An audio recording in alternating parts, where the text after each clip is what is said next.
आज हमने राहुल गांधी जी के प्रेस कॉन्फ्रेंस को देखा और ये कोई पहली बार नहीं है कि राहुल गांधी किसी संवैधानिक संस्थान के ऊपर हमला करते हुए नजर आए और महाराष्ट्र या कर्नाटक के चुनाव को कटघरे में खड़े करते हुए नजर आए। आज के राहुल गांधी के प्रेस कॉन्फ्रेंस के दो हिस्से हैं। एक तकनीकी हिस्सा है, टेक्निकल व्यू पॉइंट है, कितने वोटर, कितने लोगों ने वोट दिया, किस प्रकार वोटिंग हुई, वोट का तरीका किस प्रकार का है, उसको लेकर राहुल गांधी जी के मन में कुछ संदेह है। और दूसरा जो हिस्सा राहुल गांधी जी के आज के प्रेस वार्ता का है वो राजनीतिक है, क्योंकि भारतीय जनता पार्टी को उन्होंने घेरने की कोशिश की है। भारतीय जनता पार्टी के खिलाफ भी उन्होंने अनर्गल कहा है। मैं मानता हूं कि जो तकनीकी विषय हैं वो कंसर्न डिपार्टमेंट अर्थात चुनाव आयोग, मैंने अभी कुछ देर पहले मीडिया में भी देखा है, चुनाव आयोग ने भी कुछ जवाब दिया है। उस विषय में भी मैं अपने प्रेस कॉन्फ्रेंस में लाऊंगा क्योंकि वो अभी पब्लिक डोमेन में है। मगर तकनीकी विषयों को अलग रखते हुए एक वृहद विषय को लेते हुए, राजनीतिक विषय को लेते हुए मैं इस प्रेस कॉन्फ्रेंस को संबोधित करता हूं।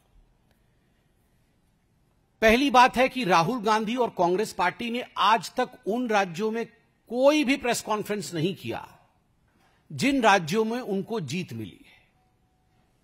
ये जो मीठा मीठा गपगप और कड़वा कड़वा थू थू, यह जो सिलेक्टिविटी है कि हम सिलेक्टिव आउटरीच दिखाएंगे, यह भी भारत की जनता देख रही है।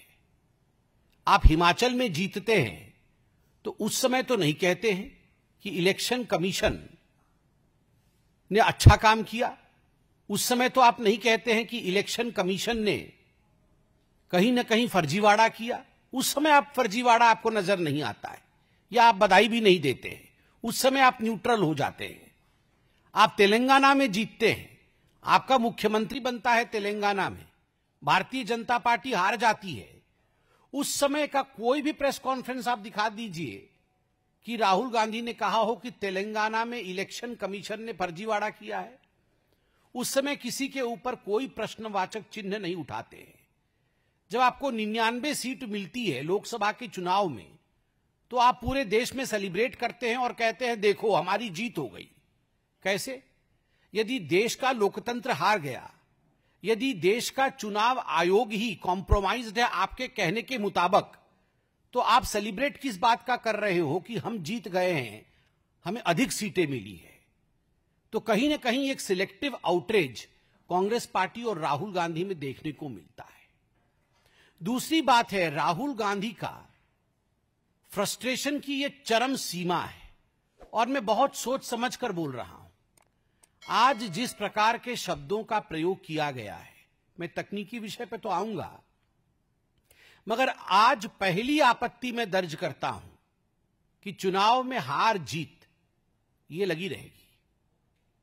सबसे बड़े समय के लिए यदि विपक्ष में किसी पार्टी ने समय बिताया है तो मेरा मानना है जनसंघ भारतीय जनता पार्टी है। हमारी पार्टी ने सबसे बड़े कालखंड के लिए विपक्ष के रूप में जिम्मेदारी संभाली, मगर कभी भी कोई भी ऐसा वाकया नहीं हुआ। कई बार हमने भी प्रेस कॉन्फ्रेंस किया है, मगर कभी भी ऐसा नहीं हुआ कि इलेक्शन कमीशन के, चुनाव आयोग के अधिकारियों को धमकाने का काम हमारे किसी नेता ने किया हो। आज के शब्द क्या थे राहुल गांधी जी के? राहुल गांधी जी के शब्द थे, यदि मेरे प्रेस कॉन्फ्रेंस के ऊपर जवाब नहीं आया तो there will be serious consequences, बहुत घातक परिणाम होंगे। सीरियस कॉन्सिक्वेंसेस को अगर हम ट्रांसलेट करते हैं तो हिंदी में अनुवाद बनता है घातक परिणाम होंगे। क्या घातक परिणाम होंगे? उन्होंने यह भी जस्टिफाई किया कि एक दिन ऐसा आ सकता है कि जब हम ऑपोजिशन वाले, अभी भी उनके मुंह में खुद ही कांग्रेस पार्टी के सर्वोच्च नेता के मुख से यह नहीं निकल रहा है कि एक दिन ऐसा भी आ सकता है कि कांग्रेस पार्टी सरकार बना सकती है। He lacks confidence to that extent. उस हद तक उनके मन के अंदर कॉन्फिडेंस और विश्वास नहीं है कि कांग्रेस पार्टी का भी भविष्य में सरकार बना सकती है, वो आज भी कह रहे हैं कि ऐसा समय आ सकता है कि भविष्य में ऑपोजिशन का भी सरकार बना सकती है। तब चुन चुन कर एक एक अधिकारी को, वो कितना भी बड़ा क्यों ना हो, उसको छोड़ा नहीं जाएगा। ये किसकी भाषा है? ये एलओपी की भाषा है या एक, मैं तो खराब शब्दों का प्रयोग, अमर्यादित शब्द का प्रयोग करना कदाचित नहीं चाहूंगा, या सड़क चलते किसी ऐसे व्यक्ति की जो रोड रेज में बोलता है। This language is the language of election rage, कि आपके गाड़ी का एक्सीडेंट हो गया है, आपके पार्टी का एक्सीडेंट हो गया है बिकॉज ऑफ नॉन परफॉर्मेंस, और आप इलेक्शन रेज में आ गए हैं। जिस प्रकार रोड रेज का हम केस देखते हैं, राहुल गांधी जी का यह इलेक्शन रेज है। ये कई महीनों से चल रहा है। जब आप कहते हैं कि चुन चुन के मैं छोड़ूंगा नहीं, मैं बर्बाद कर दूंगा ऑफिसर्स को, this is not the language. मैं सत्ताधारी पार्टी का प्रवक्ता हूं, मेरे बगल में आदरणीय केके जी बैठे हैं, ये सत्ताधारी पार्टी के प्रवक्ता हैं। मुस्कुराकर हमें इन प्रश्नों का उत्तर देना होगा। एक क्षण के लिए भी हमारे मुख पर एरोगेंस और अहंकार नहीं होना चाहिए। हम कौन हैं? हम नौकर हैं, हम जनता के सेवक हैं, चाकर हैं हम। ये जो हम आज बैठे हुए हैं इस चेयर पे और बात कर रहे हैं, जनता जनार्दन ने वोट दिया है उनकी नौकरी करने के लिए। बाबा साहेब अंबेडकर द्वारा बनाए गए संविधान के पन्नों में इलेक्शन कैसा होगा, कैसे कंडक्ट करेगी चुनाव आयोग उस इलेक्शन को, इस विषय में पूरी जानकारी है। और बाबा साहब ने यह भी लिखा है अपने संविधान में कि यदि कोई आयोग अपना काम ठीक से नहीं करती है तो कोर्ट भी है, आप कोर्ट की दरवाजे को भी खटखटा सकते हैं। मैं आज राहुल जी से पूछना चाहता हूं, राहुल जी, अभद्र शब्दों का तो प्रयोग आपने कर लिया, मगर विनम्रता के साथ क्या आप कोर्ट गए? Did you file a petition against this? 288 candidates ने शायद आपके लड़े होंगे, 288 आपके और ऑपोजिशन वालों के महाराष्ट्र में लड़े होंगे। आपको लगता है अगर अधिकांश जगह वोट की चोरी हुई, votes were destroyed, so what kind of leader you are? आप कैसे लीडर हैं जो आपने अपने ही पार्टी के सदस्यों को यह तक नहीं गाइड किया कि जो प्रिस्क्राइब टाइम पीरियड होता है उसके अंदर आप तुरंत कोर्ट जाइए, कोर्ट में जाकर आप वहां पर ये दस्तावेज जो हम आपको दिखा रहे हैं वो दस्तावेज दिखाइए, आप कोर्ट में केस करिए। मगर no, Rahul Gandhi did not go to the court. मुझे तो आश्चर्य हुआ, उनके जो प्रॉक्सी कोर्ट में गए थे, राहुल गांधी नहीं गए मगर प्रॉक्सी गए। जो प्रॉक्सी कोर्ट में, हाई कोर्ट में गए थे, what did the high court से? हाई कोर्ट का जवाब है, Bombay high court dismisses plea alleging irregularities in Maharashtra assembly polls। Bombay high court ने फटकार लगाई और साथ में बॉम्बे हाई कोर्ट कहती है gross abuse of the process of law. ये जो रिट पिटीशन जिसने भी दाखिल किया है उनके खिलाफ कहती है ये ग्रॉस अब्यूज ऑफ लॉ है। आगे चल के बॉम्बे हाई कोर्ट की जो खंडपीठ है जिसमें जस्टिस JS कुलकर्णी और जस्टिस आरिफ डॉक्टर हैं, उन्होंने बड़े स्पष्ट रूप से कहा है, the court found no evidence of fraud और illegal voting and emphasised that the petitioner had failed to demonstrate any personal legal injury और enforceable right. We do not find a scratch of legal grievance much less legal injury. कोई legal injury नहीं हुई है, कोई legal grievance नहीं हुआ है और कोर्ट ने उसे डिसमिस कर दिया। चलिए, आप कोर्ट नहीं गए। मैं अभी आने से पहले थोड़ा बहुत रिसर्च कर रहा था कि राहुल गांधी जी इलेक्शन कमीशन से तो सवाल पूछे ही होंगे। ये आज जो हार्वर्ड स्टाइल में प्रेस कॉन्फ्रेंस कर रहे थे, प्रोफेसर की तरह घूम घूम कर, वो क्या है पीछे PPT बना करके हार्ड वर्क कर लेते तो ये हार्वर्ड स्टाइल का प्रेस कॉन्फ्रेंस नहीं करना पड़ता। ये जो हार्वर्ड स्टाइल का प्रेस कॉन्फ्रेंस कर रहे थे, तो क्या उससे पहले वो इलेक्शन कमीशन गए?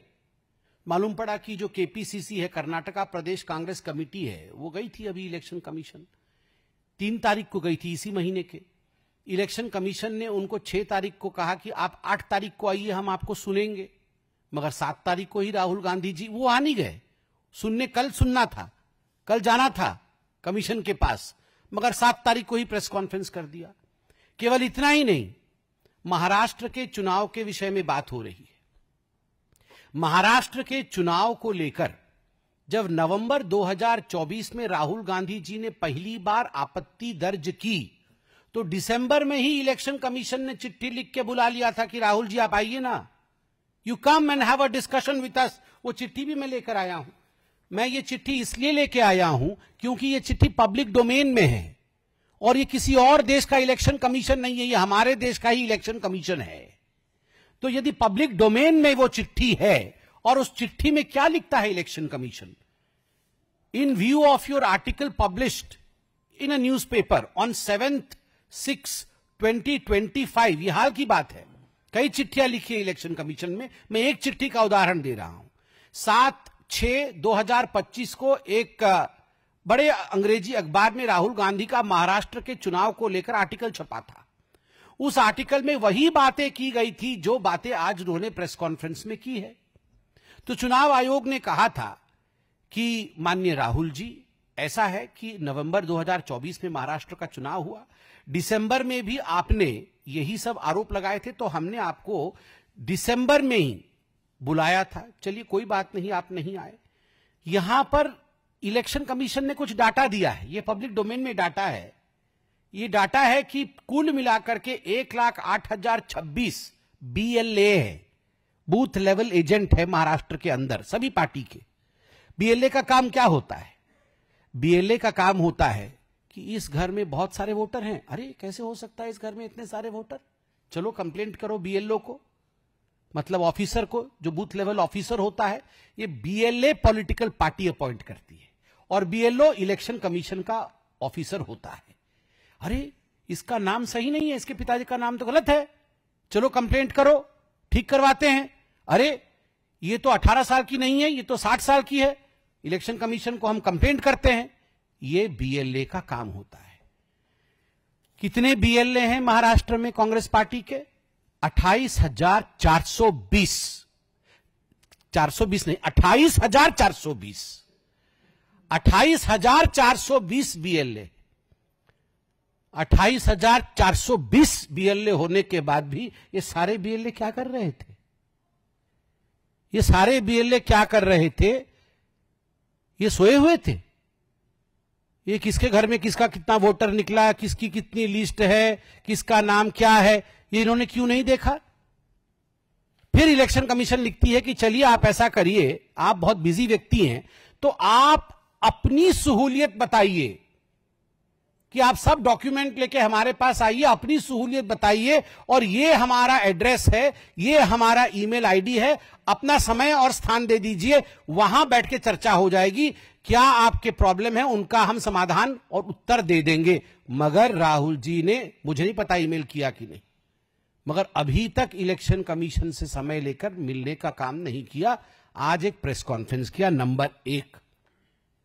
नंबर 2, आज मैं देख रहा था इलेक्शन कमीशन का कुछ चिट्ठी भी आया है, वह भी आपने देखा है, यह आज की ही चिट्ठी है इलेक्शन का। मुझे कैसे मालूम पड़ा कि केपीसीसी ने चिट्ठी लिखी थी मिलने के लिए और 8 तारीख का टाइम मिला था इलेक्शन कमीशन का? ये इस चिट्ठी से मालूम पड़ा, जो हर वेबसाइट में आज मौजूद है इलेक्शन कमीशन के, और आज आप लोग भी दिखा रहे हैं।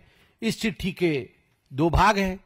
दूसरे भाग में इलेक्शन कमीशन ने राहुल गांधी जी को कहा कि अच्छा, आपके पास बहुत सारी डेटा है जो आपने आज प्रस्तुत किया है कि इतने लोगों का नाम कट गया, इतने लोगों का नाम जुड़ गया, इत्यादि इत्यादि, तो हम तैयार है जांच करने के लिए। मगर जांच का एक प्रोसीजर होता है कि ये जो सारी कागजें आप देख रहे थे, मोटी मोटी कागजें बंडल बंडल लेके घूम रहे, ये सारी जो कागजें हैं, आप ओथ में कि मैं राहुल गांधी, फलाना ढिकड़ा मेरा एड्रेस, मैं ओथ पे कहता हूं कि ये सब कागज मेरे पास है, मैं इन्हें सत्यापित करता हूं, आप इसकी जांच करिए। इसको सत्यापन करना होता है। पार्लियामेंट में भी मैं कोई भाषण दे दूं तो ऑपोजिशन अगर कह दे कि यह सांसद ठीक नहीं बोल रहे हैं, तो मुझे सत्यापित करना पड़ेगा पार्लियामेंट में। I have to place on record कि जो मैं बोल रहा हूं वो सत्य बोल रहा हूं, क्योंकि हम सब अंडर ओथ हैं, तो हमको सत्यापित करना पड़ेगा। राहुल गांधी देश के लीडर ऑफ अपोजिशन हैं। उन्होंने एक संवैधानिक संस्था के खिलाफ कुछ आरोप लगाए, उनका डेमोक्रेटिक राइट है, मगर जो हमारी संवैधानिक सत्यापन है, जो संविधान कहती है, वो कहती है कि रूल ऐसे है, कंप्लेंट किया है तो अंडर ओथ आप लिख के दीजिए कि ये कागज है, मैं ये डिपॉजिट कर रहा हूं, मेरे को ये कागज इस सोर्स, ठीक सोर्स है, आप इसका इन्वेस्टिगेशन कीजिए। जब आप लोगों ने राहुल गांधी से पूछा कि आप ओथ में देंगे, तो राहुल गांधी बोलते हैं मेरे शब्द ही मेरे ओथ हैं, my words are my oath. बहुत बड़ा बाहुबली है। माई वर्ड्स, मेरे शब्द ही मेरे शासन है। यही हम चाकर हैं, हम नौकर हैं लोगों के, और ये राजा हैं। मेरे शब्द ही मेरे शासन है। ये तो इस फिल्म में डायलॉग था ना, मेरे शब्द ही मेरे शासन है। मैं बोल दूंगा वही शासन होगा। आप गांधी परिवार के हो सकते हैं, आप गांधी जी नहीं हैं। तो नकली गांधी परिवार के लोग ये न सोचें कि उनके शब्द ही देश का शासन है। देश का शासन बाबा साहेब अंबेडकर जी द्वारा लिखे हुए संविधान में है। The words of the constitution of India is the शासन ऑफ दिस कंट्री। संविधान की भाषा ही इस देश की मर्यादा है, इस देश का शासन है। राहुल गांधी के वर्ड शासन नहीं है। राहुल गांधी कहते हैं मेरी क्रेडिबिलिटी है। काहे चीज की क्रेडिबिलिटी है? आपके वर्ड ही आपके शासन थे। कुछ दिन पहले तो आप कह रहे थे चीन ने हमारे 2000 या 4000 स्क्वायर किलोमीटर, पता नहीं कहीं 2000 बोलते थे, कहीं 4000 बोलते थे, 2000-4000 स्क्वायर किलोमीटर जमीन हड़प ली है भारत की।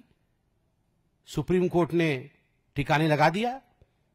सुप्रीम कोर्ट ने सवाल पूछ लिया कि are you a true Indian? आप सच्चे भारतीय हैं क्या? इस प्रकार के शब्द आप बोलेंगे? जिस देश के थाली में खाना खाते हैं उसी देश में छेद करेंगे। इनडायरेक्टली तो यही पूछा गया कि इस देश की आर्मी के ऊपर आप सवाल उठाएंगे? Are you a true Indian?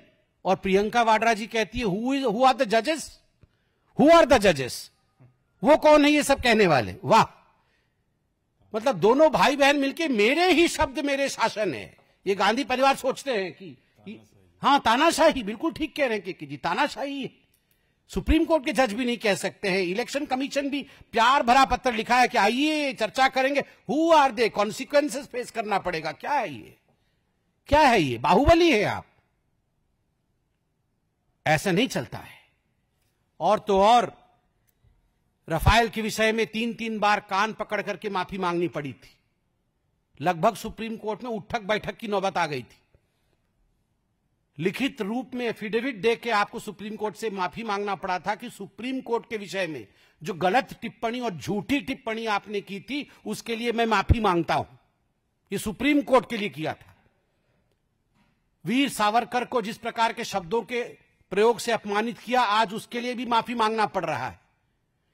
तो राहुल जी राफेल में कान पकड़ के उठक बैठक, वीर सावरकर के लिए कान पकड़कर उठक बैठक, चीन के लिए कान पकड़कर उठक बैठक, तो आपकी क्रेडिबिलिटी है कहां? कितनी क्रेडिबिलिटी आपकी है कि आपके शब्द ही आपके ओथ हो जाएंगे? You do not have credibility, you lack credibility. Your oath has no meaning, your words have no meaning. That's the reason as to why you have to give an affidavit to the election commission. जो आपसे मांगा गया है वो देश का संविधान है। संविधान के अनुरूप लिखित रूप में दीजिए और जांच करवाइए, तभी जाके असलियत सामने आपकी आएगी। दूसरी बात, और मैं कड़े शब्दों में कहना चाहूंगा, अभी तक तो बहुत आराम से कह रहा था।